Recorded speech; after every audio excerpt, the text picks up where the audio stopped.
para poder comenzar con el capítulo nuevo, quiero que hagamos un breve resumen de lo que hemos visto desde la batalla de Jai, que lo vimos hace 8 días, y también vamos a devolvernos un poquitico más hacia atrás para entender un poco mejor las cosas. La semana pasada, el pastor Raúl nos explicó acerca de Israel, cómo pudo destruir a Jai, ¿cierto? Esto se logró mediante la confesión del pecado de Acán.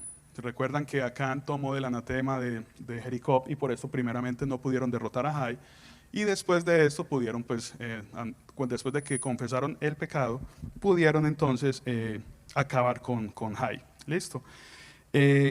No sé si podemos ver una imagen siguiente que nos da una idea más o menos durante ese tiempo. Es una imagen representativa de lo que pasó en ese momento. La persona que está en el centro es Acán y los demás son su familia.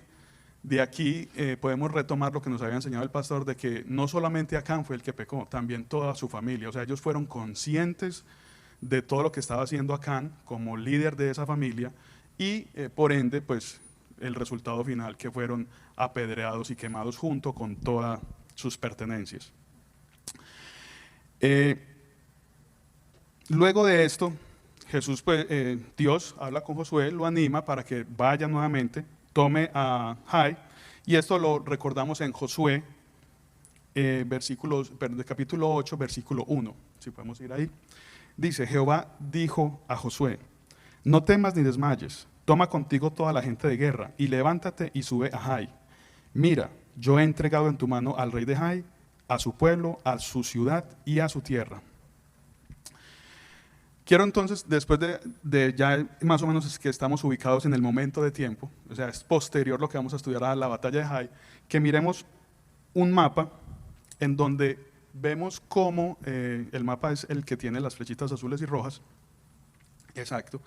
Este mapa nos permite entender cómo Dios le dio las instrucciones a Josué de derrotar a Jai.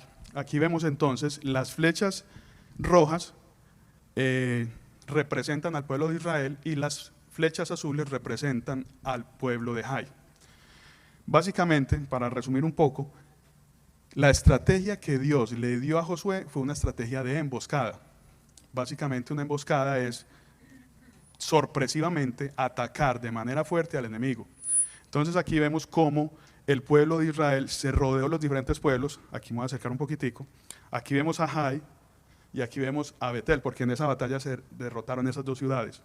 Entonces la estrategia era básicamente que ellos acercaran pocos hombres a Jai y inmediatamente el ejército de Jai los iba a seguir y iban a abandonar la ciudad. De esa manera los otros que estaban escondidos del pueblo de Israel podían entrar a la ciudad y destruirla.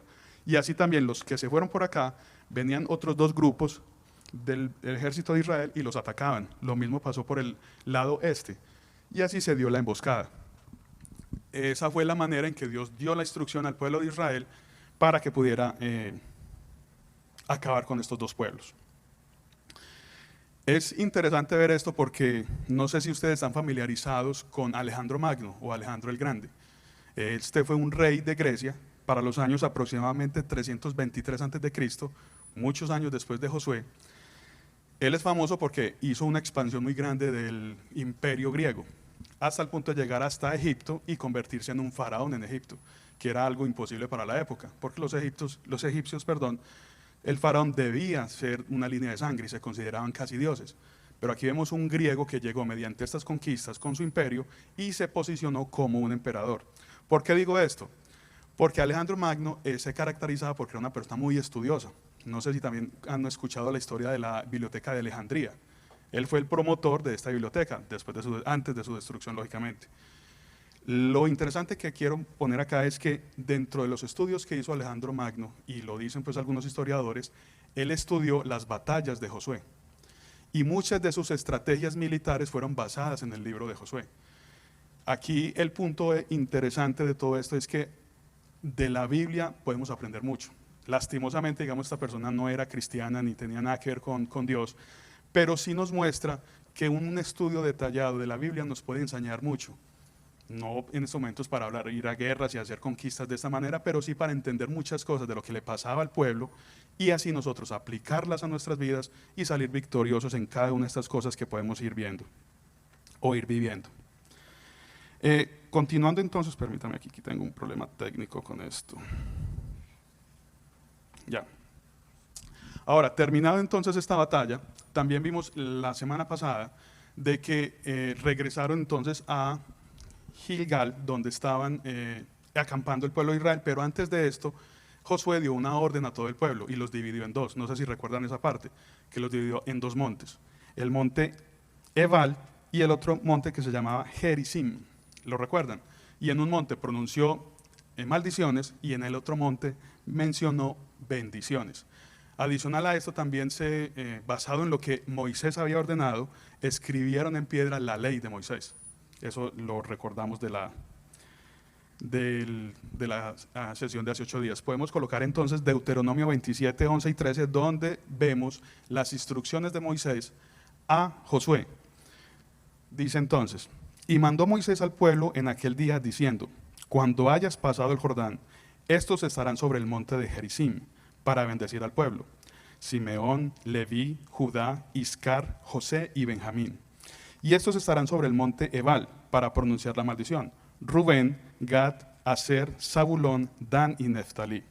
Vemos entonces acá que desde antes Moisés, la fe que tenía Moisés, tenía claro que el pueblo iba a tomar Canaán, estas tierras, y sabía exactamente dónde tenía que Josué hacer toda esta, digamos, ejecución de esta orden, pronunciar las bendiciones y las maldiciones. Quiero entonces que veamos una imagen de estos montes que me pareció muy interesante. Hace 8 días no la vimos, pero me parece muy interesante que las tengamos acá. Aquí estamos viendo cómo son estos montes. Voy a acercarme otra vez a la imagen para que veamos. Acá tenemos el monte Gerizim, aquí está Siquén y acá está el monte Ebal. Esto es una foto actual, no tan actual, pero reciente, llamémoslo así, de lo que es esta sección del mundo. Esta sí es una representación gráfica de la época, donde vemos el monte Gerizim, el monte Ebal y la ciudad de Siquén. Y esto es una foto satelital reciente, donde vemos en el fondo, aquí, si me puedo acercar por acá, vamos a ver aquí dice altar del monte Ebal, y vemos esta sección, y me devuelvo por acá, que no me vaya a caer. Y acá, en esta sección de la parte inferior, que no está tan desierta, vemos el monte Gerizim, está en la parte inferior. ¿Por qué quiero que veamos esto?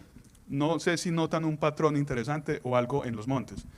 Ven que Gerizim es verde y que Ebal es árido y seco, y están en la misma zona. ¿Y dónde pronunciaron las bendiciones? En Gerizim.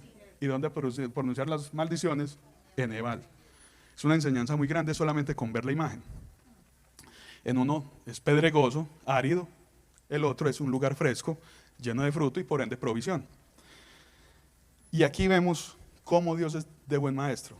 No solamente les enseñó en ese momento a ellos eso, porque ellos lo vivieron, los que estaban en el monte Gerizim y los que estaban en el monte Ebal, pero nosotros en esta época actual podemos seguir viendo esto. Podemos seguir viendo que si obedecemos a Dios, ¿qué vamos a obtener?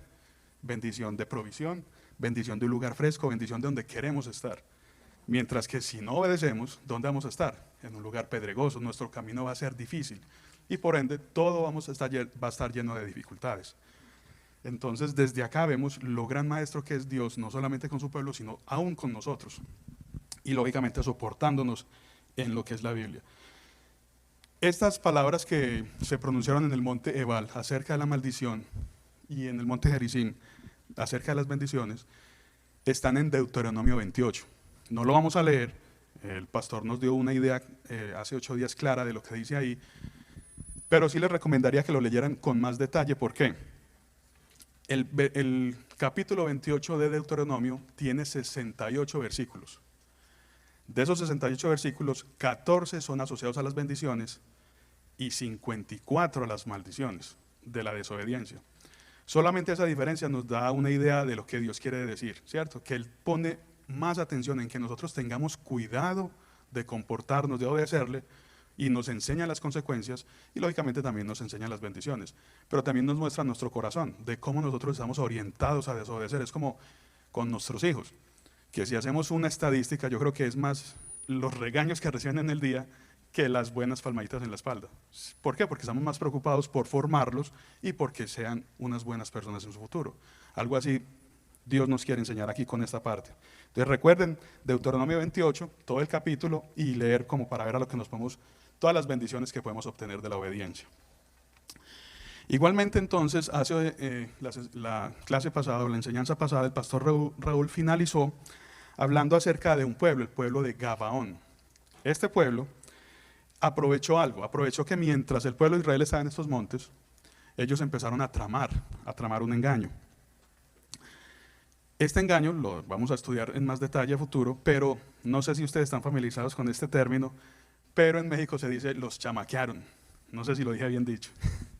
No sé en cada uno de sus países cómo se puede decir, pero se dice chamaquearon o engaño, y algunos también pueden utilizar como estratagema. Estratagema también está en algunas Biblias y significa que una persona crea una estrategia para engañar a otro grupo de personas o a otras personas, haciéndolos ver como ignorantes.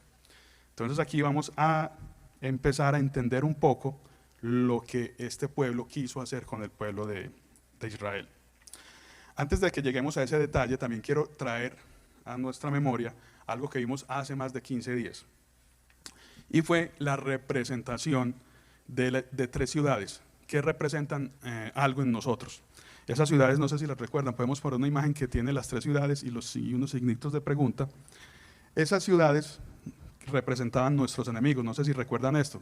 Jericó, Jai y otra ciudad que ahorita vamos a ver cuál es. Pero no sé si recuerdan qué representa cada una de esas ciudades en nuestras vidas. ¿No la recordamos o sí? Y Satanás. Exacto. Entonces, si vamos a la siguiente, claramente vemos lo que tenemos. Jericó representa el mundo, Jai representa la carne de nuestro cuerpo y Gabaón representa a Satanás.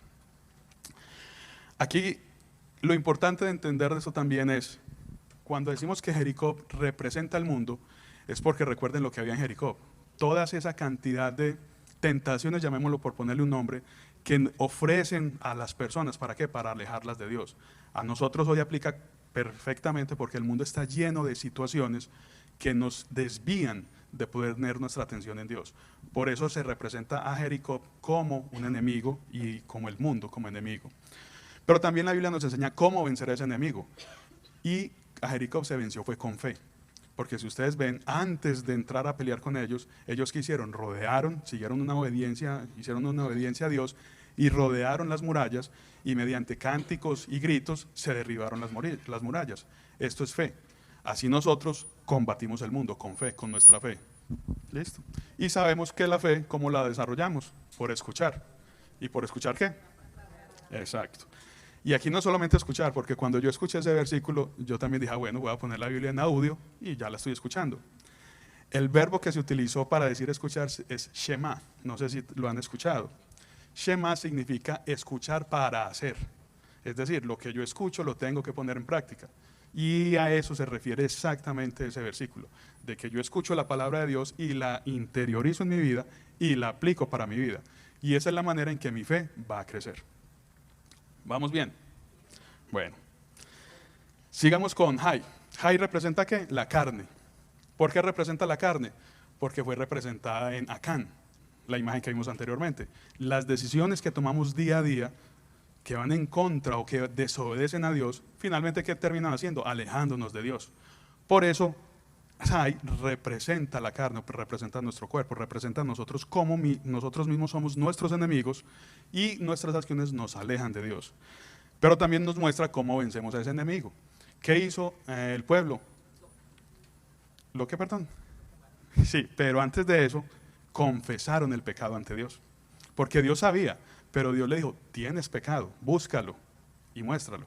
Entonces, al mostrar ese pecado, reconocerlo y eliminarlo, entonces vencemos al enemigo que es la carne. Y finalmente tenemos a Gabaón, que representa, a Gabaón que representa a Satanás, ¿cierto? No voy a entrar en detalle todavía, porque ese es el desarrollo del estudio de hoy, cómo o por qué Gabaón está representado como Satanás en nuestra vida. Es en una situación, luego vamos a entender que Gabaón fue bendecido también como el pueblo de Israel, pero inicialmente durante el engaño es similar a lo que hace Satanás con nosotros. Entonces, para poder entender esto, comencemos leyendo. Comencemos leyendo entonces Josué, capítulo 9, versículos del 3 al 6. Dice así: Mas los moradores de Gabaón Cuando oyeron lo que Josué había hecho a Jericó y Jai, usaron de su astucia. Mire esta palabra tan interesante. Desarrollémosla de una vez. Actualmente, cuando uno le dicen que es astuto, uno se siente bien, ¿cierto? Porque dicen, esta persona es astuta. Pero la astucia no tiene nada que ver con sabiduría, que es muy diferente. La astucia es aplicar mis conocimientos para un beneficio propio, independiente o sin saber las causas que eso pueda generar. Mientras que la sabiduría siempre es aplicada a la palabra de Dios, que es dejarme guiar por el Espíritu Santo para tomar mis acciones y poder obtener un beneficio, pero basado en la bendición que Dios tiene para mí, y no basado en el beneficio que yo quiero obtener para mí. Sigamos leyendo. Pues fueron y se fingieron embajadores, y tomaron sacos viejos sobre sus asnos, y cueros viejos de vino, rotos y remendados, y zapatos viejos, y recocidos en sus pies, con vestidos viejos sobre sí, y todo el pan que traían para el camino era seco y mohoso. Y vinieron a Josué al campamento de Gilgal, y le dijeron a él y a los de Israel: nosotros venimos de tierra lejana, haced pues ahora alianza con nosotros. Miren, entonces acá ya empezamos a entender el engaño. Lo primero que entendemos es que ellos fingieron ser extranjeros, o sea, simularon ser extranjeros. Que volvamos a los mapas para poder entender dónde estaba Gabaón y entender la dimensión de este engaño. Tenemos un mapa ahí. Este mapa, yo creo que de pronto si podemos pasar al siguiente nos da una mejor idea. Bueno, dejemos este momentico, regresemos, qué pena. Aquí en este mapa vemos la línea roja representa el camino o la ruta que siguió el pueblo de Israel en cuanto a lo que llamamos la conquista de Canaán. Ahora, si vemos acá, ellos comenzaron por acá, aquí está Jericó, aquí está Gabaón y aquí está Jerusalén, que más adelante la vamos a analizar. Ahora sí vamos al siguiente mapa, que nos va a dar una mejor idea de esta sección. Aquí la vemos más grande. Entonces, si vemos, después de Jericó y Betel, que fueron las luchas que vimos anteriormente, que aquí estaba, Jai y Betel, ¿qué pueblo es el que seguía en la ruta de la conquista? Gabaón, por la ruta que ellos venían siguiendo. O sea, por probabilidades y por conveniencia, la ruta que seguía era el pueblo de Gabaón. Por eso estos, en su temor, quisieron hacer este engaño mientras ellos estaban en los dos montes haciendo esta lectura y el grabado de la ley en piedra. Recordemos ahí también que el pastor Raúl nos dijo que eso no fue cuestión de minutos, o sea, no era coger una piedra y grabar y eso pasó en un día. Pudo haber pasado en un momento, en un tiempo largo, y por eso dio tiempo de que este pueblo pudiera maquinar todo este engaño. Ahora, tenemos que entender algo también de este pueblo de Gabaón. Lo vamos a leer más adelante, pero desde ya quiero decirle que era un pueblo muy grande. La Biblia dice que era más grande que Jai. ¿Qué significa esto? Que este pueblo, al ser más grande que Jai, iba a ser más complejo de pronto derrotarlos. Pero ellos ya sabían todo lo que venían haciendo el pueblo de Israel en su trayecto de conquista. No me quiero adelantar a ese punto porque lo vamos a leer, entonces sigamos con esta parte de lo que ellos dijeron. Recuerden que ellos llegaron diciendo que somos extranjeros, venimos de tierras lejanas. Y como vemos, de lejano no hay nada. Estaba siguiente a las tierras de Jai y Betel. Y el engaño fue muy coordinado porque ellos, dice la Biblia, que les dijeron a ellos que ellos cuando salieron de su pueblo, salieron con vestidos nuevos y con comida nueva.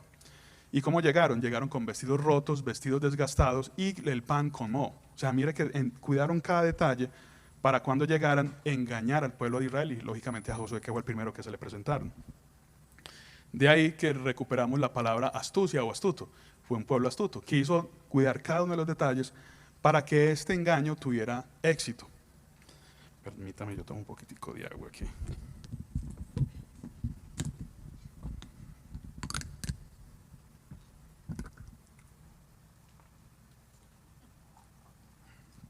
Mucho mejor. Ahora, veníamos hablando de que el pueblo de Gabaón era un pueblo grande. Y dice la Biblia que era un pueblo más grande que el pueblo o la ciudad de Jai. La Biblia nos da más o menos a entender el tamaño de este pueblo, no porque lo diga directamente asociado a Gabaón, pero sí lo dice asociado a Jai. Cuando Israel derrotó el pueblo de Jai, dice la Biblia que fueron destruidas o muertas 12,000 habitantes exactamente dice. Entonces, si nos dicen que Gabaón era más grande, ¿qué nos podemos concluir? Que era un pueblo tranquilamente que podía duplicar el tamaño de esto. Estamos hablando de una población de entre 20 y 25.000 habitantes. ¿Por qué quiero llegar a este punto? Porque no sé si quieran dimensionar el engaño. O sea, una cosa es yo decir una mentira, yo maquinarla y decirla, y otra es poner de acuerdo 25.000 personas para que tengan el mismo discurso. Es una cosa bien, bien planeada. O sea, no estamos hablando de cualquier engaño, es una dimensión bastante grande. Y aquí es donde este pueblo es asociado con Satanás. ¿Por qué? Porque tiene esa capacidad, esa, ¿cómo fue la palabra que usamos? Esa astucia, exacto. Esa astucia para maquinar este tipo de engaños. Entonces, tenemos que ser muy cuidadosos con esa sutileza del enemigo, de cómo la usa para engañarnos a nosotros. Así como aquí este pueblo tuvo esa audacia para poder engañar al pueblo de Israel, cuidando cada uno de esos detalles. Sigamos entonces leyendo para que vamos entendiendo un poco más esto. Vamos a Josué capítulo 9, versículos 9 y 10. Dice, y ellos respondieron, tus siervos han venido de tierra muy lejana, lo que acabamos de mencionar, por causa del nombre de Jehová tu Dios, porque hemos oído su fama, y todo lo que hizo en Egipto, y todo lo que hizo a los reyes de los amorreos, que estaban al otro lado del Jordán, a Sehón, rey de Hesbón, a Og, rey de Basán, que estaba en Astarot. Entonces miren que no solamente el engaño era el disfraz y el discurso, ¿cierto? Fue más allá, no solamente llevar los panes viejos, la ropa sucia, todo desgastado, sino que también aquí vemos algo muy, muy fuerte, y es que ellos utilizaron el nombre de Dios. Mira que ellos dicen al principio, venimos porque conocemos de Jehová. Esto nos va a ir mostrando un poco los patrones que utilizan actualmente muchas personas para engañarnos. Vamos a ver si somos capaces de sacar ese patrón. Lo primero que llegaron fue hablando de Dios, ¿cierto? Haciéndose pasar como personas de fe o personas religiosas. Luego sigue el siguiente punto, y es que engrandecieron al pueblo. O sea, alabaron al pueblo o lo hicieron sentir que su ego era fuerte. ¿Por qué? Porque dijeron, es que sabemos lo que ustedes le han hecho a estos pueblos. Entonces imagínense a Josué diciendo eso, entonces él se siente mucho mejor como, así es que nosotros somos muy buenos. Y van dejando a Dios o a Jehová a un lado. Y finalmente, ¿qué hacen? Se victimizan. Porque salimos bien de nuestro pueblo y ahora llegamos muy mal, llegamos sin comida, llegamos con la ropa sucia y necesitamos de su ayuda. Entonces, ¿eso qué hace? Que una persona, después de que está engrandecida, se sienta superior y sienta a su vez pesar porque el que quiere engañar. Entonces ahí tenemos que tener cuidado con ese patrón. ¿El patrón cuál es? Hablar como persona de fe, luego engrandecer a la otra parte y finalmente victimizarse para obtener el beneficio. Esto lo tenemos que aprender mucho de acá porque esta es la manera en que el pueblo de Gabaón logró el éxito del engaño con el pueblo de Israel. Porque finalmente la palabra nos dice que Josué ni el pueblo consultaron de este engaño y ellos crearon una alianza con el pueblo de Gabaón. Así termina esa parte diciendo que Gabaón hizo alianza con el pueblo de Israel obteniendo paz con ellos. Entonces quedaron de aliados. Ahora, esto vuelvo y repito, tiene que ser de mucho cuidado para nosotros. O sea, esa es la parte que nos queda a nosotros. Así como, volviendo a repetir, chamaquearon al pueblo de Israel, nosotros no podemos permitir que nos engañen a nosotros con esas sutilezas, con esas cosas tan pequeñas que pasan desapercibidas, y como son tan pequeñas o tan sutiles para nosotros, nosotros no alcancemos a consultar a Dios y se nos olvide que todo paso que nosotros o cada decisión que nosotros tomemos en nuestras vidas tiene que ser o debe ser consultada con Dios previamente. Y de ahí que tenemos el Espíritu Santo, que es el que nos guía. Entonces aquí, ¿qué debieron hacer o qué debemos hacer nosotros? Vamos a leer Santiago 4, versículo 7. Dice, someteos pues a Dios, resistir al diablo y huirá de vosotros. Pero también hay otro versículo muy bonito que está en Efesios 6:11, que dice, vestidos de toda la armadura de Dios, para que podáis estar firmes contra las acechanzas del diablo. Estas dos cosas fue lo que debe haber hecho Josué. Ninguna de las dos la hizo. Ni consultó con Dios, ni se revistió de todas estas herramientas que Dios nos ha dado. Aquí los podría invitar a que ustedes lean todo lo de la armadura de Dios. No es motivo, no es tema de esta enseñanza, pero todo eso lo vamos a encontrar en Efesios 6, versículos del 1 al 20. Ahí podemos encontrar cómo Dios nos explica cómo es toda la armadura y cómo nos podemos revestir de esto. Esto es interesante e importante que lo interioricemos, porque si no nos revestimos de esta armadura, vamos a estar como cualquier persona que está en una guerra sin su armadura, pues vamos a estar libres o estamos indefensos, sería la palabra, para poder combatir el enemigo y hacer lo que dice Santiago, y huirá de nosotros, que el enemigo huya de nosotros. Toda esta historia tiene un pero. Hasta ahí el engaño tuvo éxito. Hicieron alianza, quedaron en paz y todo va muy bien. Pero por ahí hay un dicho que dice, más rápido cae un mentiroso que ¿qué? Que un cojo, exacto. Bueno, sí está bien el refrán, no quede como el Chapulín Colorado, que dice que no contaban con esto. Sí. La idea es esa, ¿cierto? Bueno, miremos ese pero que pasó con este engaño. Porque entonces decimos que más rápido cae un mentiroso que un cojo. Leamos Josué 9, versículos 16 y 17. Dice, pasados 3 días después de que hicieron alianza con ellos, oyeron que eran sus vecinos y que habitaban en medio de ellos. Y salieron los hijos de Israel y al tercer día llegaron a las ciudades de ellos. Y sus ciudades eran Gabaón, Cafira, Berot y Kiriat Jearim. Miremos cuánto le duró el engaño a estas personas, 3 días solamente. Esto nos muestra también que esa dimensión de la logística tan perfecta que ellos hicieron, no tan perfecta, porque finalmente los descubrieron, de que 25,000 personas tuvieran ese mismo discurso, alguien abrió la boca y dijo la verdad. Un niño, un joven, lo que haya sido, pero salió a relucir la verdad como siempre pasa. Entonces, aquí sabemos que la verdad siempre va a salir a flote. Y la misma palabra nos dice, la verdad nos hará libres, ¿cierto? O sea, es muy tranquilo. Alguien también pudo haber sentido ese peso de mantener una mentira, un engaño, y al tercer día no fue capaz de sostenerla. Y salió a relucir. Con este, digamos, descubrimiento de ese engaño, el pueblo de Israel empezó a murmurar contra los príncipes de Israel, o sea, de cada una de las tribus, diciendo, ¿cómo nos dejamos engañar? Ahora, ¿qué tenemos que ir? Tenemos que ir en contra de las gabaonitas y eliminarlos. Eso era lo que quería el pueblo. Pero, ahí hay otro pero. Josué había hecho un juramento con los gabaonitas, y el juramento era en nombre de Jehová, que iba a respetar su vida y que los iban a convivir en paz, dice la palabra. Entonces miremos, aquí hay otro detalle muy tremendo, y es que la palabra se tiene que mantener, y más cuando hay un juramento en el nombre de Jehová. Aquí podemos retomar algo que Josué me imagino que tenía muy claro, porque antes de eso, antes de que leamos el versículo, este juramento, después de que Josué supo lo que supo de este engaño, él no los podía eliminar, pero sí hizo algo, los maldijo. Y los maldijo con dos digamos, situaciones. Los dijo que iban a ser las personas que se encargarían de proveer toda la leña para el pueblo.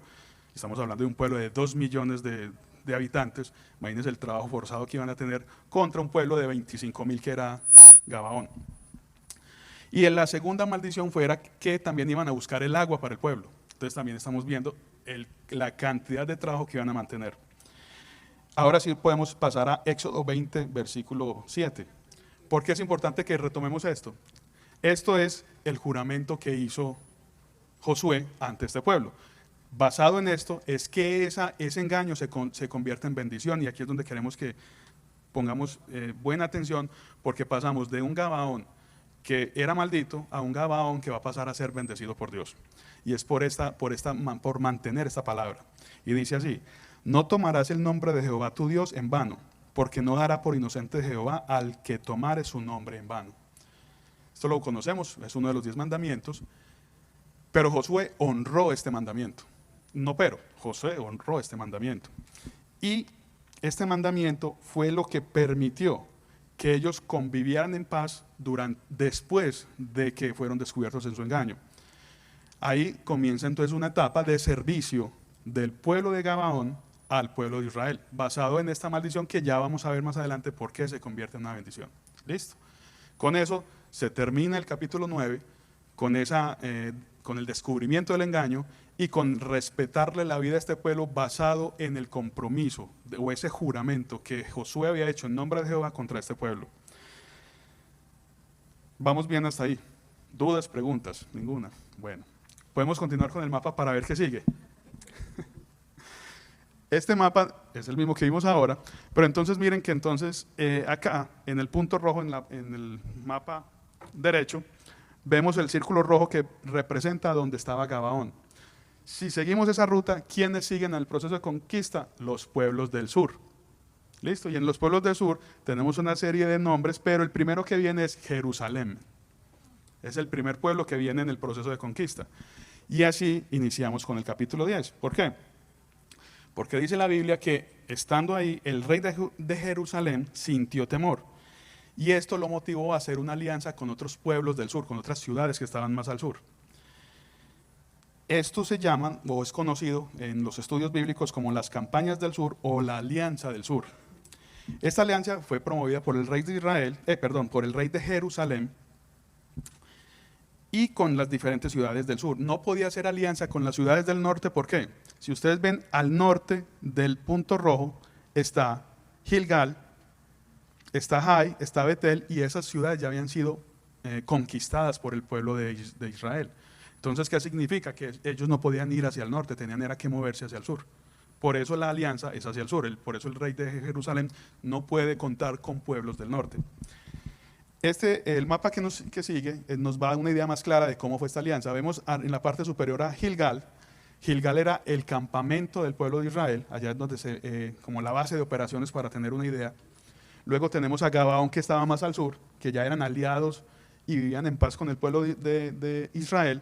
Y tenemos los 5 ciudades que se unieron como alianza, que es lo que se llama, lo que hablamos ahora, la alianza del sur. Y tenemos entonces que está Jerusalén, Hebrón, Debir, Laquis y Eglón. Esto entonces, ya nos vamos dando entonces una idea de lo que estaba maquinando el rey de Jerusalén. Unir todos estos pueblos para ir en contra de, pero ahí es donde tenemos que poner atención. ¿En contra de quién creen ustedes que iba a pelear esta unión o esta alianza de esos 5 reyes?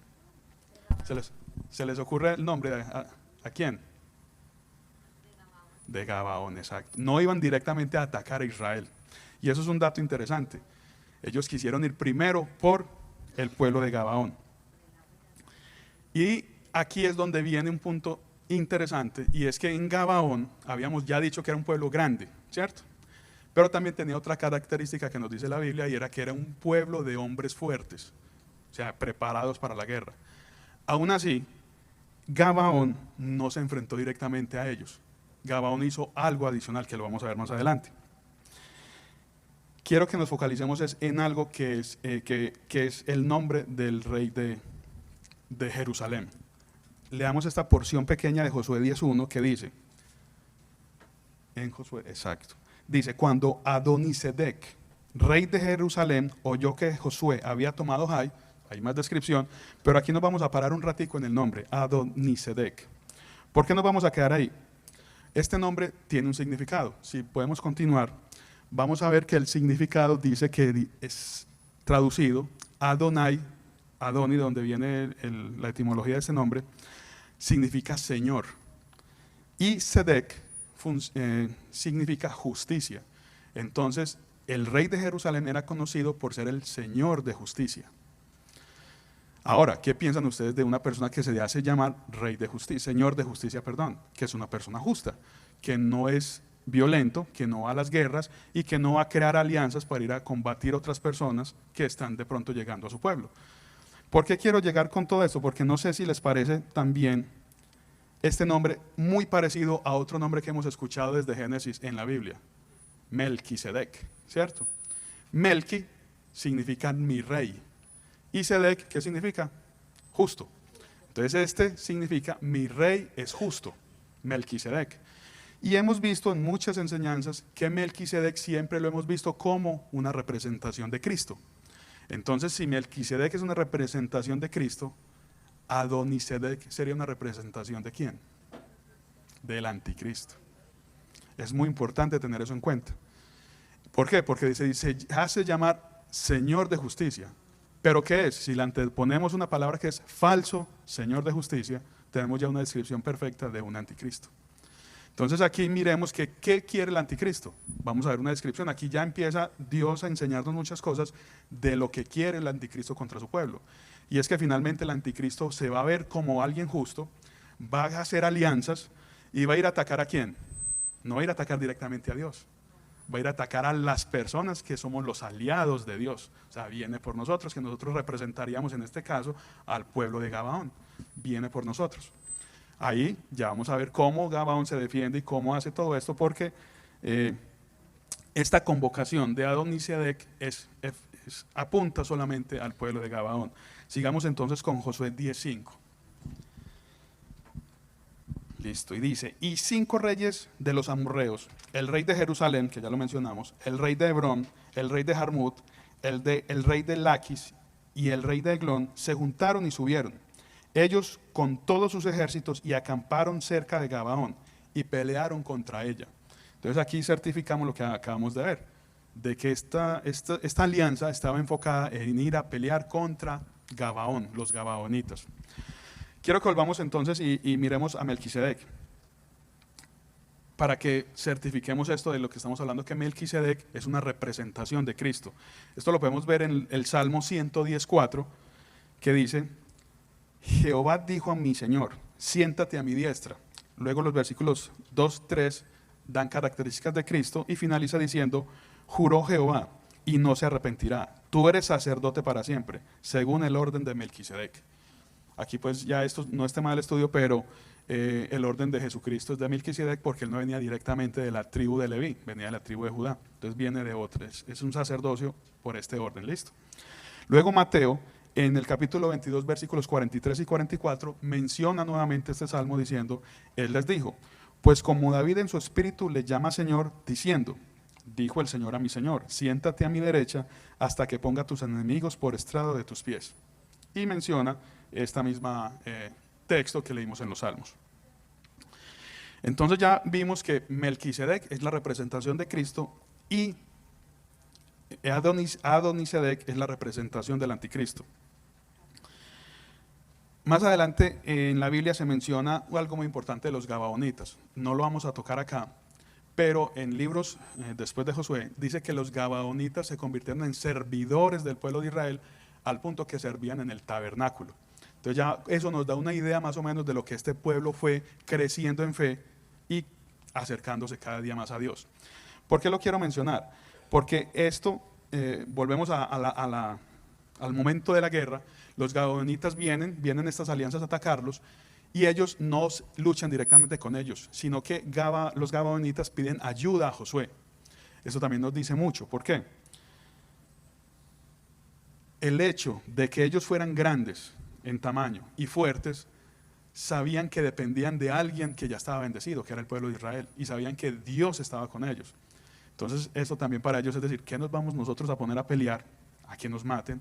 Más bien vamos por los israelitas, que sabemos que Dios ya les entregó toda esta tierra y que ellos vengan y nos ayuden. Entonces mire que esto nos enseña que nosotros en nuestras propias fuerzas no debemos confiar en eso, debemos siempre depender de Dios. ¿Para qué? Para ir a afrontar nuestras batallas. Por fuertes que seamos, por espirituales que nos sintamos, siempre vamos a tener que depender de Dios. ¿Para qué? Para poder dar ese siguiente paso de vencer o de hallar cualquier victoria que queramos. Entonces, retomando esta parte, permítame que aquí, ahora sí como dice el pastor, me perdí. Volvamos a ver si me encuentro. Sí. Entonces estamos hablando de la ayuda que pidieron estos al pueblo de Israel. Esto lo encontramos en Josué 10:6. Entonces los moradores de Gabaón enviaron a decir a Josué al campamento de Gilgal, no niegues ayuda a tus siervos, sube prontamente a nosotros para defendernos y ayudarnos, porque todos los reyes de los amorreos que habitan en las montañas se han unido contra nosotros. Luego de esto dice entonces la Biblia que Josué salió no tenemos el mapa, pero salió de Gilgal, recuerdan que estaba al norte, bajó a apoyar a los gabaonitas y en ese proceso Dios habla con Josué y le dice, no tengas temor de ellos, de los 5 reyes que se habían unido. Él dice en la Biblia que Dios ya había entregado estos pueblos en las manos al pueblo de Israel. Esto le da el valor a Josué y a su pueblo para ir a apoyar a al pueblo gabaonita. Aquí hay otra cosa, un detalle también muy bonito que tenemos que rescatar y es, no sé si se acuerdan cuando empezamos a estudiar el libro de Josué, que hicimos una representación, entendimos que Josué también es una representación de Jesús. Es más, el mismo nombre lo traduce. Josué ya es la traducción al español, pero si la memoria no me falla era Josué. No Yeshua, sino Josué, y Josué también traduce en Jesús, y por ende es una representación de Cristo. Si volvemos a lo que estamos hablando del Cristo, el anticristo, si miramos acá, ¿quién acudió a salvar a los aliados de Dios? Cristo. En este caso, Josué acudió a salvar a los aliados, que en este caso están representados por los gabaonitas. Entonces aquí tenemos dos representaciones de Cristo, una con Melquisedec y otra con Josué, yendo a salvar a ese pueblo aliado que ya estaba viviendo y conviviendo en paz con ellos. Eso nos da una enseñanza clara, y es que Dios siempre está con nosotros. Si nosotros somos aliados de Dios, siempre vamos a estar con Dios. O sea, Dios siempre va a estar con nosotros. Muchas veces podemos estar viviendo situaciones donde nos agobian tanto que a veces nos alejamos, en vez de acercarnos más, nos alejamos de Dios y no vamos a pedirle ayuda. Muchas veces tenemos problemas económicos, problemas de salud, problemas en el trabajo, y todo como en el mismo momento. Si lo analizáramos, es como si el mundo se estuviera aliando en contra de nosotros. Pero aquí estamos viendo que esas alianzas, ¿cómo se pueden derrotar? No yendo de frente a luchar contra ellas, sino yendo a donde quieran, donde nuestro Salvador. En este caso, para nosotros Jesucristo. ¿Para qué? Para que Él venga, ni siquiera para que nosotros, para que Él venga y derrote esas circunstancias y podamos nosotros ser victoriosos en cada una de esas peleas que tenemos, ¿cierto? Ahora, hay un versículo que dice, si nosotros estamos con Dios, ¿cierto? No sé si lo recuerdan. Exacto. Está en Romanos 8:31, que dice, ¿qué pues diremos a esto? Si Dios es por nosotros, ¿quién contra nosotros? Entonces, eso lo tenemos que tener muy presente siempre. Cada que vayamos a hacer algo, ¿quién está con nosotros? Primero que todo, y lógicamente, es Él el que nos tiene que guiar. No porque yo ya me confíe y diga, no es que Dios está conmigo, puedo hacer lo que quiera. No, eso no nos da ese permiso. Eso lo que nos da es esa necesidad de Él permanentemente para poder afrontar permanentemente estas circunstancias que nos tiene la vida. Continuamos entonces con esto. Josué entonces honró el juramento, cumplió la promesa ¿de qué? De que iban a vivir en paz, por eso los defiende. Y aquí hay algo también que la Biblia nos enseña frente a esa promesa que hizo Josué. En Santiago dice, no tengo el versículo, creo que no. En Santiago nos dice que vuestro sí sea sí y que vuestro no sea no. Aquí Josué está, primero honrando el nombre de Jehová porque juró en nombre de Jehová, y segundo, le dijo que los iba a proteger y está honrando su palabra. Está yendo a proteger a ese pueblo, gabaonita, para sacarlo de ese problema en el que estaba, que era el ataque de todos estos reyes. Y ahí es donde se halla la gracia de Dios frente al pueblo gabaonita, porque mediante la bendición que tenía Israel, ellos también heredaron, digamos, esa promesa de Dios por la alianza que hicieron con el pueblo de Israel, y salieron victoriosos de este proceso.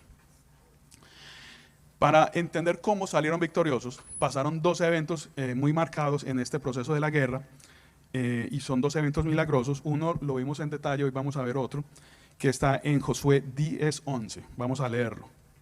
Y dice, y mientras iban huyendo de los israelitas a la bajada de Bet-Orón, Jehová arrojó desde el cielo grandes piedras sobre ellos hasta Azeca, y murieron. ¿Quiénes? Los reyes, esta coalición del sur, estos 5 reyes que se unieron. Y fueron más los que murieron por las piedras del granizo que los hijos de Israel mataron a espada. Entonces aquí vemos claramente que Dios fue el que acabó con esta coalición, con este pueblo. Antes de que veamos una imagen, quiero leerles 2 versículos que son muy, muy interesantes. Vámonos a Job 38, versículos 22 y 23, antes de que expliquemos un poco más de esto. Y dice, ¿has entrado tú en los tesoros de la nieve o has visto los tesoros del granizo? Del granizo. Tengo reservados para el tiempo de la angustia, para el día de la guerra y de la batalla. ¿Cuándo fue escrito Job? Cronológicamente mucho antes que Génesis. Y mire que ya Dios tenía preparado, o sea, ya tenía la reserva, el armamento, llamémoslo así, para acabar con este pueblo, granizo. Y no se le acabó, porque ahora leamos Apocalipsis, que es lo más tremendo. Dice, y cayó del cielo sobre los hombres un enorme granizo, como del peso de un talento. Y los hombres blasfemaron contra Dios por la plaga del granizo, porque su plaga fue sobremanera grande. Ahora, para que dimensionemos esto, miremos la siguiente imagen. Esta imagen es actual, es del 2010. Esto fue una granizada que pasó aquí en los Estados Unidos, en Dakota, no recuerdo si del sur o del norte, pero fue en Dakota. Y esta bola de granizo tiene una medida de 8 pulgadas, aproximadamente 20 centímetros, y tiene un peso de 4.5 libras y 2 kilogramos. Si esto nos cae a nosotros encima, lógicamente nos va a acabar, ¿cierto? Pero ¿qué nos dice Apocalipsis? Que cómo es el granizo de Dios. Del tamaño de un talento. Era una medida de peso que se usaba en la época.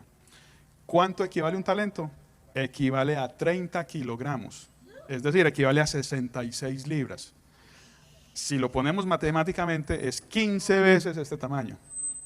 O sea, estamos hablando de una piedra que va a pesar 30 kilos y que va a tener aproximadamente 3 metros. Si lo multiplicamos y hacemos esta ecuación. Entonces imagínense, si estas piedritas anteriores, ya lo podemos ver como piedritas, ahora imagínense esto cayéndolo encima a cada uno de nosotros. Con esto yo qué quiero decir, que yo no quiero estar esperando ese granizo. O sea, esto es Apocalipsis, yo ya quiero estar arrebatado, lo que haya pasado antes, celebrando las fiestas que ya estudiamos con Cristo, y que otro sea el que tenga que medir este granizo. Yo no lo quiero medir, ni quiero comprobar si mide eso. Eso lo dejamos para otras personas. Entonces ya dimensionamos este milagro, o sea, ya la Biblia nos mostró el tamaño de las piedras que le cayeron a estos 5 reyes. No los 5 reyes, a todos sus habitantes, a los 5 reyes y sus habitantes. Es una cosa bastante grande, o sea, esa es la manera en que Dios tiene el celo de nosotros. A nuestros enemigos los podía haber matado solamente con decir muérase, pero los mató de una manera gráfica como para que los otros digan, mucho cuidado, no se metan con mi pueblo. Igualmente eso para nosotros. Hoy nosotros tenemos que demostrar que nuestro Padre nos defiende de una manera tan celosa que el que se meta con nosotros la lleva de perder, como diríamos por ahí, ¿cierto? Tenemos un siguiente evento. Este fue el que ya estudiamos, está en Josué 10:13. En Josué 10:13 dice, Sol, detente en Gabaón, y tú, luna, en el valle de Ajalón. Y el sol se detuvo y la luna se paró, hasta que la gente se hubo vengado de sus enemigos. Dice la Biblia entonces que se dispersaron con esta lluvia de granizo, se dispersaron los pueblos, entonces ya se estaba oscureciendo, todavía no estaba de noche. Entonces Josué oró y pidió a Dios esto. Y dice entonces que, como lo dice acá, que se detuvo el sol y se detuvo la luna. Esto lo habíamos explicado, no sé si lo recuerdan, durante la introducción al libro de Josué, no sé si se acuerdan que aquí entendimos que hubo un experimento, ni siquiera un experimento, hubo una simulación de parte de unos científicos para poder entender cómo la basura espacial podría colisionar en el espacio. Y para eso tenían que simular el movimiento de los astros. Y alimentaron este sistema con una serie de datos de miles de años hacia atrás. Y encontraron que había un día perdido. Y el sistema no daba la simulación correcta porque faltaba un día. Alguien habló de esto y dijo, conocía de la Biblia y dijo, hay un día en Josué. Entonces leyeron esto y encontraron matemáticamente que este evento duró 23 horas y 20 minutos. Quedaron faltando 40 minutos. Entonces dijeron, no, la Biblia es mentirosa, no dice la realidad. Esa misma persona dijo, no, es que no hemos leído toda la Biblia. Vamos a leer Isaías 38:8. Ahí lo tenemos. Y dice, he aquí yo haré volver la sombra por los grados que ha descendido con el sol. En el reloj de Acaz 10 grados atrás. Y volvió el sol 10 grados atrás, por los cuales había ya descendido. No sé si podemos ver el reloj de Acaz, si tengo la imagen ahí. Esto, para que entendamos cuándo pasó esto pasó en la época de Isaías, pero tenemos un personaje que se llama Ezequías, que estaba enfermo de muerte. Y él ora a Dios diciéndole que por favor le dé más tiempo, que él tiene que dejar unas cosas arregladas antes de morirse. Y Dios le permite vivir más tiempo. Y como sello de ese pacto, Dios le dice que va a hacer retroceder 10 grados la sombra en el reloj de Acaz. Y la sombra se regresó 10 grados. No sé si ustedes saben, pero los grados se pueden representar en tiempo, matemáticamente. Esta misma persona hizo la ecuación para convertir estos grados en tiempo y adivine cuántos minutos le dieron. 40 minutos, eso lo habíamos analizado. Y ahí tenemos el día perdido. O sea, en el evento de Josué y en el evento de Isaías. Entonces aquí ya se demostró las 24 horas perdidas bíblicamente cuando aparecieron. Y para los que de pronto hubieran creído que esto era un mito, que era un lenguaje poético de la época, científicamente el día de hoy fue comprobado con ninguna poesía, con un hecho concreto evaluado por computadores, o sea, ni siquiera por el hombre. Entonces aquí vemos esto.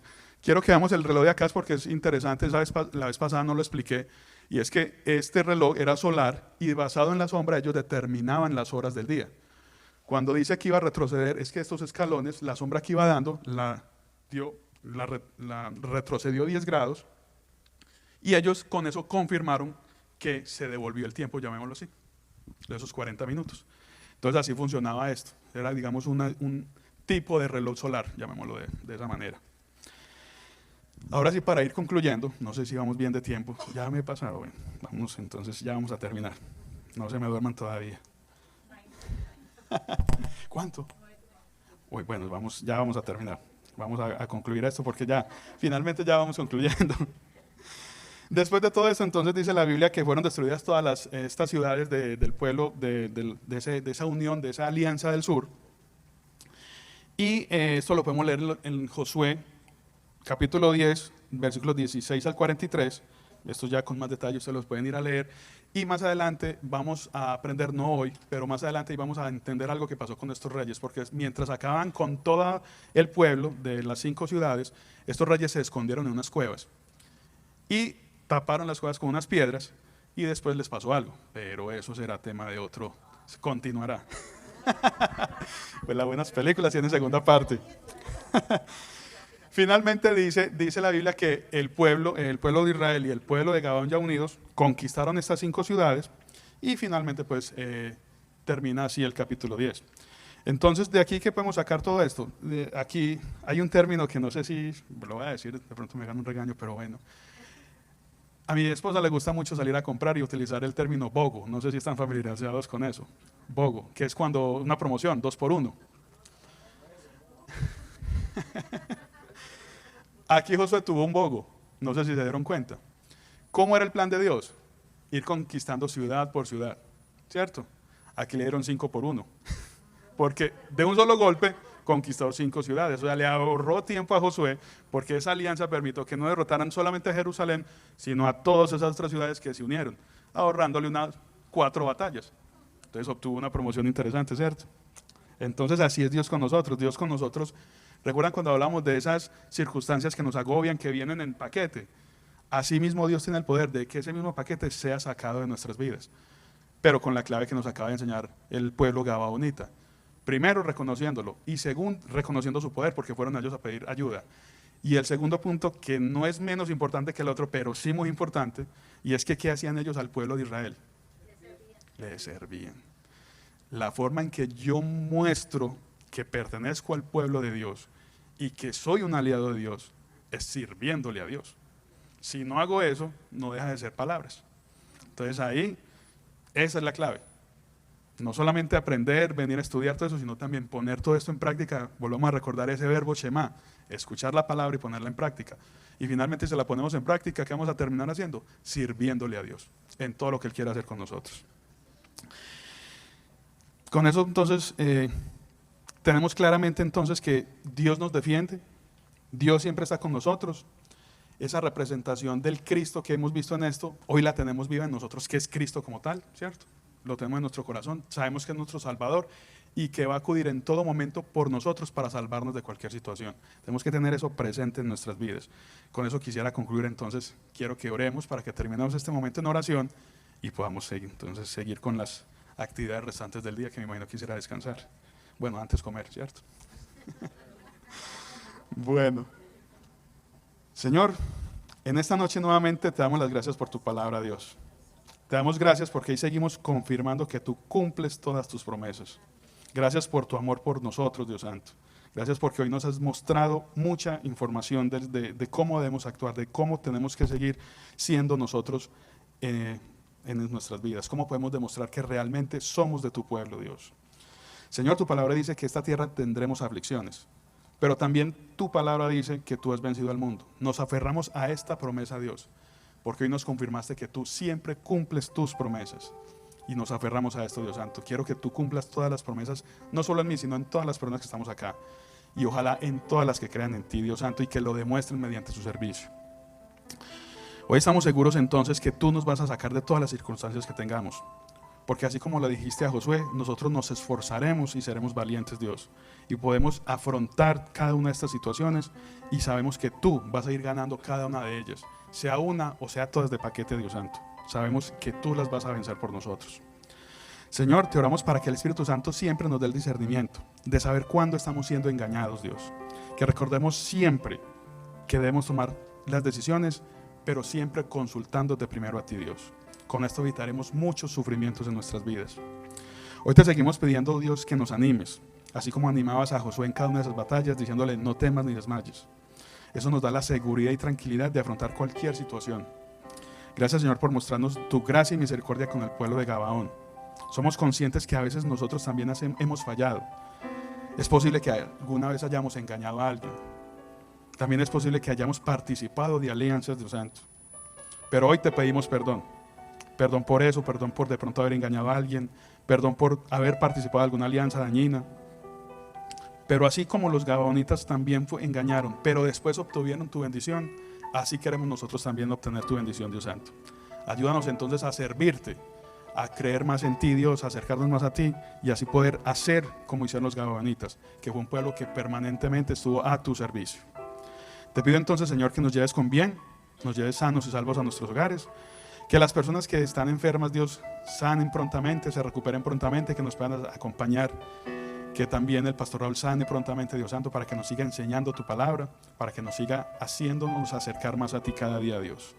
Gracias por todo esto, Dios. Gracias por las enseñanzas que nos dejaste en tu palabra. Y te hemos orado, Dios, en nombre de Cristo Jesús. Amén.